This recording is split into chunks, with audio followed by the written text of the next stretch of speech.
नमस्कार दोस्तों, हमारे YouTube चैनल स्मार्ट प्रेप विधि में एक बार फिर से आपका स्वागत है। मेरा नाम विनायक त्रिपाठी है। आज की इस वीडियो में हम आपको बताने वाले हैं परिसीमन आयोग के बारे में। दोस्तों, परिसीमन आयोग एक लेटेस्ट मुद्दा है। आपके क्षेत्र में चुनाव कैसे होते हैं, विधानसभा सीट कैसे बनती है, सांसद की सीट कैसे बनती है, इन सब चीज़ों के बारे में आपको जानना चाहिए कि कैसे कितने क्षेत्र आपके हिस्से में आ रहा है, कौन सी दूसरे विधानसभा में चला गया, कौन सी तीसरे विधानसभा में चला गया, एक ज़िले में कितनी विधानसभा सीट हैं, एक ज़िले में कितने सांसद की सीट हैं। तो इन चीज़ों के बारे में आपको सोचना चाहिए कि कैसे इन चीज़ों को ये चीज़ें हो रही, जिन चीज़ों में कम से कम आप इन्वॉल्व हैं तो उनके बारे में थोड़ा बहुत आपको जानना ही चाहिए।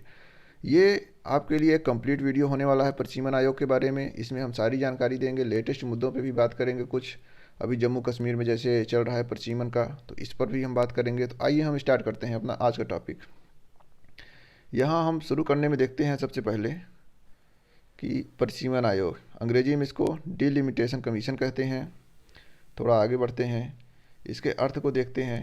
अर्थ को देखने में हम देखेंगे कि यहाँ पर दोस्तों परिसीमन का मतलब ये है कि सीमा में तो परिवर्तन किया जाता है, लेकिन सीटों में परिवर्तन किए बिना। ये ज़रूरी नहीं है कि सीटों में परिवर्तन किए बिना, कभी कभी सीटों में परिवर्तन हो भी जाता है, क्योंकि ये जनसंख्या पर डिपेंड है। जनसंख्या में बदलाव तेज़ी से हो रहे हैं, धीरे से हो रहे हैं, या फिर एक औसत लेवल में परिवर्तन हो रहा है। तो इन चीज़ों को देखते हुए परिसीमन आयोग अपनी रिपोर्ट देता है। तो उसमें क्या होता है, नॉर्मली वो ये प्रयास करता है कि जैसे अगर सीटों में परिवर्तन कर देगा जनसंख्या के हिसाब से, तो जो जिन प्रदेश में ज़्यादा जनसंख्या है वहाँ उनको ज़्यादा सीट मिल जाएगी। तो इस तरह से देश में जो प्रतिनिधित्व है राज्यों का, उसमें असमानता आ जाएगी। जिन क्षेत्रों में कम जनसंख्या है, अब आज जानते हैं आप संशोधन, सॉरी, ये जो संसाधन हैं कम होते जा रहे हैं, रिसोर्सेस कम होते जा रहे हैं, तो लोग, ये राज्य सरकारें हैं या सरकारें हैं विश्व में, मान लीजिए कि और देश की बात नहीं करते लेकिन हम भारत की बात करते हैं, यहाँ पर जनसंख्या को कंट्रोल करने की ज़रूरत है, क्योंकि हमारी आबादी इतना तेज़ी से बढ़ रही है कि आने वाले दिनों में ये संसाधनों की कमी हो जाएगी। तो यहाँ पर क्या होगा, कुछ राज्य सजग हैं, कुछ काम अच्छे से कर रहे हैं, जनसंख्या को बढ़ाने का मुद्दा न करके रिसोर्सेज पे ध्यान दे रहे हैं, एम्प्लॉयमेंट पे ध्यान दे रहे हैं, शिक्षा पे ध्यान दे रहे हैं। अब देखिए दोस्तों, जनसंख्या बहुत ज़्यादा रहेगी तो हर चीज़ की कमी रहेगी, क्योंकि उनका वितरण असमान हो जाएगा। तो इसीलिए कुछ राज्य अच्छा प्रयास कर रहे हैं तो उनके यहाँ जनसंख्या कम होगी, कुछ राज्य ढीले हैं तो उनके यहाँ जनसंख्या बहुत ज़्यादा होगी। तो अगर जनसंख्या के आधार पर पुनर्सीमांकन होगा तो जिन्होंने अच्छा प्रदर्शन किया उनकी सीट कम हो जाएगी, जिन्होंने खराब प्रदर्शन किया उनकी सीट ज़्यादा हो जाएगी। और जब संसद में पहुंचेंगे तो वहाँ पे प्रतिनिधित्व भी कमज़ोर हो जाएगा। तो अब इसमें क्या होगा, प्रतिनिधित्व कमज़ोर हो गया तो निर्णय लेने की क्षमता में भी दिक्कत आएगी। तो ये इंपॉर्टेंट है। तो कई बार क्या होता है, सीटों में परिवर्तन नहीं किया जाता है, केवल भौगोलिक सीमा में परिवर्तन किया जाता है। भौगोलिक सीमा का मतलब क्या है कि पहले मान लीजिए 1000 स्क्वायर किलोमीटर में एक सीट बनती थी, तो अब क्या होगा, 1500 स्क्वायर किलोमीटर में एक सीट बनेगी। तो ऐसा परिवर्तन किया जाता है।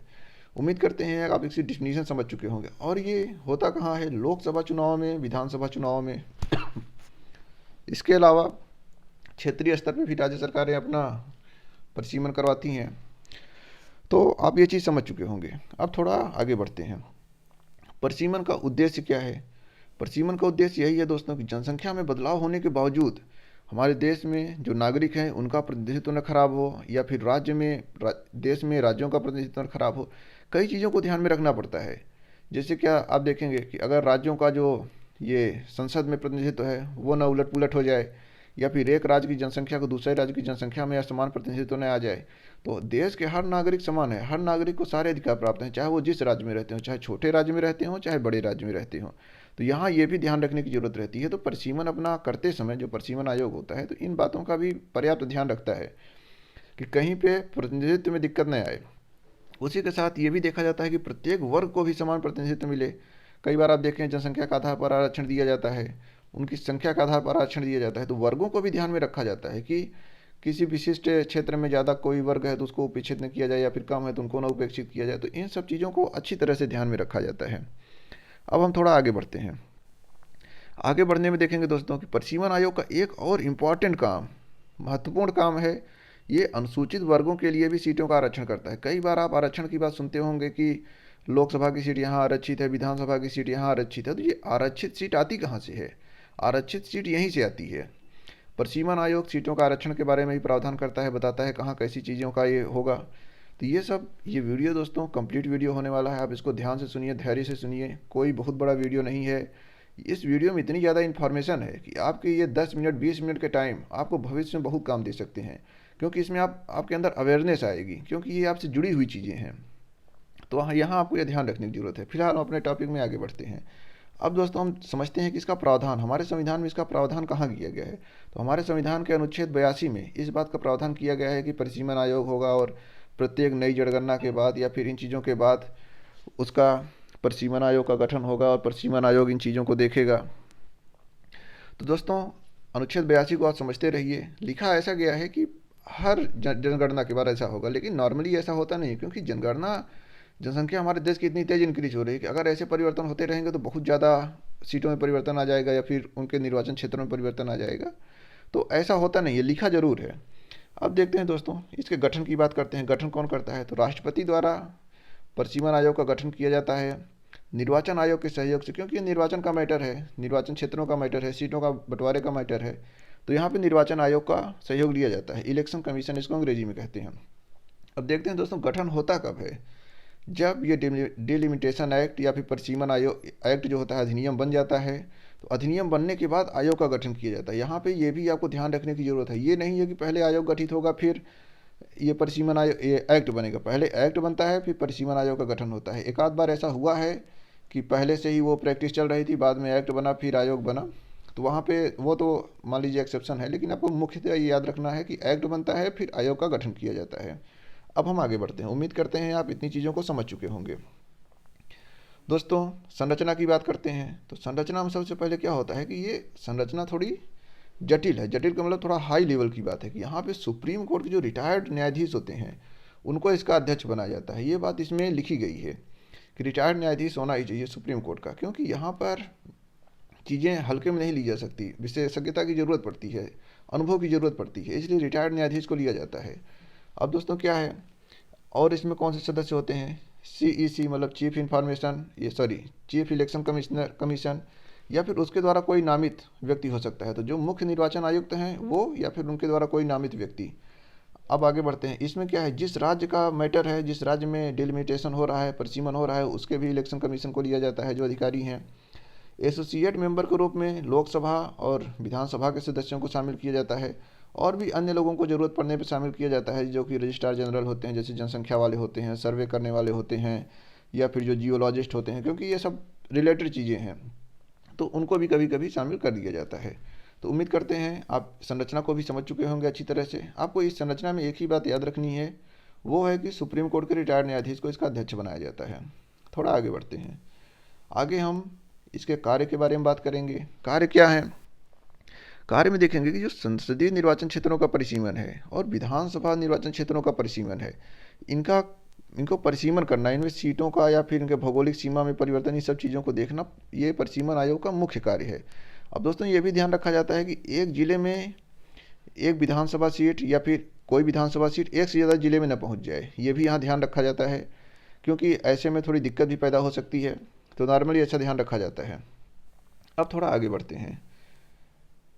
थोड़ा आगे बढ़ने में देखेंगे कि इसमें SC/ST की सीटों के आरक्षण का भी प्रावधान किया जाता है। जैसा आपको हम बता चुके हैं कि अनुसूचित वर्गों की बात की गई थी आरक्षण के ऊपर के लाइंस में। अब थोड़ा हम इसकी शक्तियों के बारे में बात करते हैं कि परिसीमन आयोग को शक्तियाँ क्या है, क्या क्या शक्तियाँ प्राप्त हैं।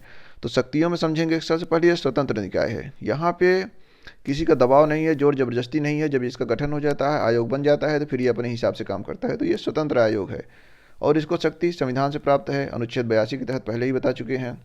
राष्ट्रपति द्वारा इसको लागू किया जाता है, और लागू करने में क्या है कि एक निश्चित तिथि से, जिस दिन से राष्ट्रपति इसको नोटिफाई कर देंगे कि फलाने तिथि से परिसीमन आयोग की जो सिफारिश है वो लागू की जाएगी, तो उस तारीख से इसको लागू कर दिया जाता है।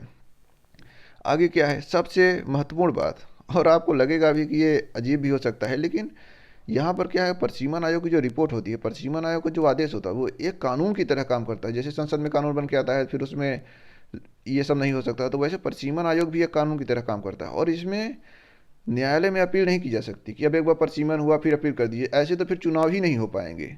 जैसे अभी क्या होता है, संसद कानून बनाती है, फिर लोग जाके सुप्रीम कोर्ट में अपील कर देते हैं, कानून रुकावट आ जाती है। बहुत बार आप देखे होंगे कि कोई मतलब कि न्यायालय में जाके आप लगा दीजिए फाइल और वो कानून रुक जाए। तो ऐसे बहुत सारे कानून देखे होंगे रुक जाता है। परीक्षाओं के बारे में आप देखे होंगे कि परीक्षाओं के रिजल्ट आते हैं या परीक्षाओं में कुछ होता है, तो जाके लोग मतलब कि हाई कोर्ट चले जाते हैं, सुप्रीम कोर्ट चले जाते हैं और परीक्षा को रुकवा देते हैं, नियुक्ति नहीं हो पाती है। तो अगर ऐसे इसमें भी होने लगे तो फिर चुनाव ही नहीं हो पाएगा। पता चली 10-10 साल तक केस लटका हुआ है, तो डिलिमिटेशन ही नहीं हो पा रहा है, परिसीमन ही नहीं हो पा रहा है। तो चुनाव हो ही नहीं पाएगा उसमें। तो यहाँ पे ये रखा गया कि इनके आदेश को न्यायालय में चुनौती नहीं दी जा सकती, इनका आदेश अंतिम होगा, जिस दिन से लागू होगा उस दिन से उसका पालन करना शुरू कर दिया जाएगा। अब दोस्तों, अब एक पहले ही बता दिए आपको कि ये कोई मनमौजी तो है नहीं, राष्ट्रपति इसको नोटिफाई करते हैं अच्छी तरीके से, और इसमें लोकसभा के सदस्य भी होते हैं, विधानसभा के भी सदस्य होते हैं, निर्वाचन आयोग के भी सदस्य होते हैं। तो कोई ऐसी मनमानी नहीं है कि अब उठा के कहीं भी रख देंगे, कुछ भी रख देंगे, लेकिन ये है कि इनको न्यायालय में चुनौती नहीं दी जा सकती। अगला क्या है, इनकी प्रतियों को देखिए दोस्तों, ये स्वतंत्र निकाय है तो कितनी ज़्यादा इसमें शक्तियाँ इसको मिली हैं। इसकी जो प्रति है, जो आयोग रिपोर्ट देता है, उसको लोकसभा में और जिस राज्य में परिसीमन हो रहा होता है उसमें भी विधानसभा के पटल पर रखी जाती है, लेकिन सिर्फ पढ़ने के लिए, देखने के लिए रखी जाती है, उसमें संशोधन नहीं कर सकते हैं। ये भी एक इम्पॉर्टेंट फैक्ट है कि प्रतियां रखी जाएंगी, पटल पर रखी जाएंगी, लेकिन उस पर आप संशोधन नहीं कर सकते हैं। तो आप इन सब फैक्ट को याद रखिए, ध्यान से सुनिए, धैर्य से सुनिए, भागने की जरूरत नहीं है, कोई जल्दी नहीं है, समय की कोई कमी नहीं है। तो आप इन चीज़ों को ध्यान से सुनते रहिए, समझते रहिए। अब हम आगे बढ़ते हैं। आगे बढ़ने में क्या है, डिलिमिटेशन की प्रक्रिया को हम समझते हैं क्या है। अभी तक हम इसकी शक्तियों के बारे में समझ रहे थे, यहाँ हम आपको दिखा देते हैं। अभी शक्तियों के बारे में समझ रहे थे, अब हम इसकी प्रक्रिया के बारे में समझेंगे कि इसकी प्रक्रिया कैसे होती है, कैसे परिसीमन किया जाता है। तो दोस्तों, सबसे बड़ी बात इसमें है कि जो लेटेस्ट जनगणना होती है या फिर जो नई जनगणना होती है उसी को आधार बनाया जाता है, जो अंतिम जनगणना होती है उसी को आधार बनाया जाता है। लेकिन इसमें कंपलसरी नहीं है कि उसी को आधार बनाया जाएगा। कई बार अभी हम आपको बताएंगे कि बदलाव कैसे हो गए, और अंतिम निर्णय आयोग द्वारा ही लिया जाएगा। उसमें क्या है कि ये प्रकाशन तो यहाँ पर होगा। इसमें प्रारूप में क्या है दोस्तों कि जनता का भी मत मांगा जाता है। अगर वो सही रहता है तो बदलाव की भी कोशिश की जाती है। तो कोई ऐसा भी नहीं है कि एकदम अंधाधुंध होता है, जनता का भी राय लिया जाता है। जहाँ डिलिमिटेशन हो रहा है वहाँ की जनता से भी पूछा जाता है क्या कैसे है। भौगोलिक संरचना के बारे में भी ध्यान रखा जाता है। तो इसमें क्या है कि जो भी होता है, लेकिन अंतिम निर्णय आयोग ही करता है इसका, ये आप ध्यान रखिएगा। अब आगे देखते हैं। जब ये प्रकाशन होगा तो भारत के गजट में होगा, भारत के राजपत्र में, राज्यों के गजट में होगा, संबंधित राज्यों से, और समाचार पत्रों में भी इसका प्रकाशन किया जाता है। ऐसा नहीं है कि कोई गुप्त प्रक्रिया है। प्रकाशन होगा तो इसको ओपन किया जाएगा और इन जगहों पर इसका प्रकाशन किया जाएगा। तो आप प्रक्रिया के बारे में समझ सकते होंगे। यहाँ यही इंपॉर्टेंट है कि अंतिम जनगणना या फिर नवीन जनगणना को ध्यान में रखा जाता है। अब देखिए दोस्तों, क्या हुआ, कई बार जनगणनाएं हुई लेकिन उनको माना नहीं गया। जैसे 1981 की जनगणना को नहीं लिया गया, 1991 की जनगणना को नहीं लिया गया। तो अब जैसे 1971 की, अभी आपको बताएंगे कि 1971 की जनगणना कैसे अभी तक चल रही है, फिर 2001 की जनगणना कैसे चल रही है, जबकि 2011 में जनगणना हो चुकी है। अभी इन सब चीज़ों को आगे समझाएंगे हम आपको। तो थोड़ा आगे बढ़ते हैं। थोड़ा आगे बढ़ने में देखेंगे दोस्तों कि यहाँ पर कुछ अब इम्पॉर्टेंट फैक्ट्स के बारे में बात कर लेते हैं, कैसे कैसे हुआ। तो सबसे पहला जो डिलिमिटेशन एक्ट बना 1952 में, इसी के तहत सबसे पहले 1952 में ही परिसीमन आयोग का गठन किया गया। फिर 1962 में एक्ट बना, 1963 में आयोग का गठन किया गया, जो हम पहले आपको बता चुके हैं कि पहले एक्ट बनता है फिर उसके बाद आयोग बनाया जाता है।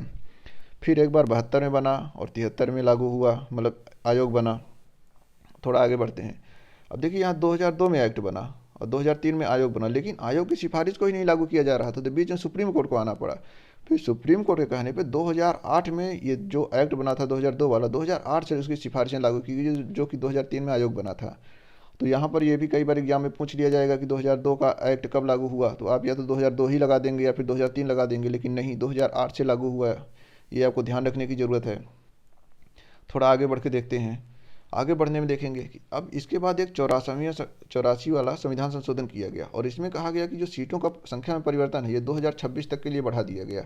कहने का क्या मतलब है कि एक बार और इंदिरा गांधी जी ने इसको बढ़ाया था जब उन्होंने परिवार नियोजन की बात की थी, उसके बाद 2026 तक बढ़ा दिया। तो ये 2084वां संविधान संशोधन जो है ये 2001 की बात है। इसको हम लिख देते हैं, इसको यहीं पर लिख देते हैं। ये 2001 में हुआ 84वां संविधान संशोधन। अब इसमें देखते हैं दोस्त, 2026 तक बढ़ा दिया गया। फिर देखते हैं वर्तमान स्थिति क्या है कि 1971 की ही जनगणना से अभी तक भी ये लोकसभा की सीटों का बंटवारा हुआ है, या फिर कई राज्यों में अभी भी यही जनगणना चल रही है। लेकिन एक बार क्या हुआ कि ये 2001 की जो जनगणना है, तो इसमें कहा गया कि अब जो राज्यों का परिसीमन होगा वो 2001 की जनगणना के आधार पर हो सकता है, लेकिन लोकसभा की सीटों का परिसीमन 1971 की जनगणना के आधार पर ही होगा और 2026 तक ऐसा चलेगा। ऐसा क्यों किया गया? आपको एक बार सोचना चाहिए कि आखिर ऐसा किया क्यों गया। करने के पीछे कारण ये था कि हमारे देश में जो डेमोग्राफिक था, मतलब कि जो जनसंख्या का उतार चढ़ाव था, वो बहुत तेज़ी से हो रहा था। कुछ राज्यों में जनसंख्या बहुत तेज़ी से बढ़ रही थी, कुछ राज्यों में जनसंख्या बहुत मतलब धीरे धीरे बढ़ रही थी। तो ऐसे में क्या होता ना कि प्रतिनिधित्व और उनका ये सब संसद में जो प्रतिनिधित्व है वो बदल जाता। इसके लिए ऐसा प्रावधान किया गया। ऐसी उम्मीद की गई कि 2026 तक हमारे देश में जो जनसंख्या बढ़ने और घटने का क्रम है वो एक एवरेज पर आ जाएगा। अभी भी आप देखे होंगे कि 2.2 या 2.13 ऐसे बीच में हमारा एवरेज चल रहा है जनसंख्या का। तो वो धीरे धीरे जनसंख्या का एवरेज आ रहा है। तो 2026 तक उम्मीद करते हैं कि जनसंख्या का एवरेज समान हो जाएगा और फिर से परिसीमन किया जाएगा और सीटों का बंटवारा किया जाएगा। उसमें जो उतार चढ़ाव होगा ये सब देखी जाएंगी। तो दोस्तों थोड़ा आगे बढ़ते हैं। अभी हम आपको इसमें एक जानकारी और दे दें कि इसी परिसीमन को ध्यान में रखते हुए एक सेंट्रल विस्टा प्रोजेक्ट चलाया जा रहा है जिसमें नई संसद भवन का गठन हो रहा है। उसके बारे में हम एक अलग से वीडियो बनाएंगे कि नई संसद भवन के क्या कैसे प्रोसेस है, उसमें कितनी सीट हैं। तो दोस्तों आपको एक इंपॉर्टेंट जानकारी दे रहे हैं कि नई संसद भवन भी बन रही है और इसीलिए बन रही है कि जब नई जनगणना होगी तो सीटें बढ़ाई जाएंगी और सीटें बढ़ाई जाएंगी, नया परिसीमन होगा। तो अभी हमारी संसद में उतनी क्षमता नहीं है कि इतने लोगों को इकट्ठा कर ले। तो नई जो बन रही है उसमें काफ़ी ज़्यादा सीटें हैं। उसका बार हम पूरा वीडियो अपलोड करेंगे तो वहाँ आप देख लीजिएगा अच्छे से उसको। अब थोड़ा आगे बढ़ते हैं। अभी लेटेस्ट इन्फॉर्मेशन में क्या है दोस्तों, अभी जब जम्मू कश्मीर 2019 में जम्मू कश्मीर और लद्दाख को केंद्र शासित प्रदेश बना दिया गया तो यहाँ पे भी परिसीमन की बात की गई, क्योंकि यहाँ पे जम्मू और कश्मीर जो है, कश्मीर घाटी और जम्मू, यहाँ पे लोगों को पहले से ही लग रहा था कि सीटों में कुछ जम्मू को कुछ कम सीटें मिली हैं, कश्मीर को कुछ ज़्यादा सीटें मिली हैं। तो इसके लिए परिसीमन बैठाया गया है। इसकी रिपोर्ट 2022 तक में आएगी। हालांकि रिपोर्ट आनी शुरू हो गई है लेकिन फाइनल रिपोर्ट अभी आना बाकी है। तो जब फाइनल रिपोर्ट आएगी तब इसकी न्यूज़ हम आपके पास पहुँचाएंगे। तो जम्मू कश्मीर और लद्दाख, इसके अलावा भी 4 राज्यों में भी, नॉर्थ ईस्ट के 4 राज्यों में भी परिसीमन किया जा रहा है, जिसमें असम, अरुणाचल प्रदेश, मणिपुर, नागालैंड। अब इनका परिसीमन कैसे रुक गया दोस्तों, कि जब 2008 वाला परिसीमन आयोग लगा था तो वहाँ जब परिसीमन हुआ तो इसमें क्या था, इन क्षेत्रों में अशांति थी तो इन क्षेत्रों में परिसीमन उसमें हो नहीं पाया, बात बन नहीं पाई। तो इन क्षेत्रों का परिसीमन रोक दिया गया था। इन क्षेत्रों का परिसीमन अब जम्मू कश्मीर के साथ वाले आयोग में इनका भी परिसीमन किया जा रहा है। अब थोड़ा आगे बढ़ते हैं दोस्तों। 2019 में जो आर्टिकल 370 था ये ख़त्म कर दिया गया। तो जो विशेष प्रावधान थे जम्मू कश्मीर के वो भी ख़त्म हो गए। इसीलिए परिसीमन बैठाया गया है। लोगों को लग रहा है या फिर सरकार को भी लग रहा है कि परिसीमन की ज़रूरत है, तो परिसीमन किया जा रहा है। और आगे देखते हैं, जो परिसीमन आयोग बना है उसकी अध्यक्षता कौन करेगा। उसकी अध्यक्षता दोस्तों रंजना प्रसाद देसाई, ये सुप्रीम कोर्ट की न्यायाधीश रह चुकी हैं, जानते ही होंगे आप। और जो परिसीमन होगा वो डिलिमिटेशन एक्ट, परिसीमन अधिनियम जो बना है 2002 के तहत होगा। 1991 या फिर 2001 की जनगणना या फिर और भी जनगणना है उनके आधार पर नहीं होगा। थोड़ा आगे बढ़ते हैं।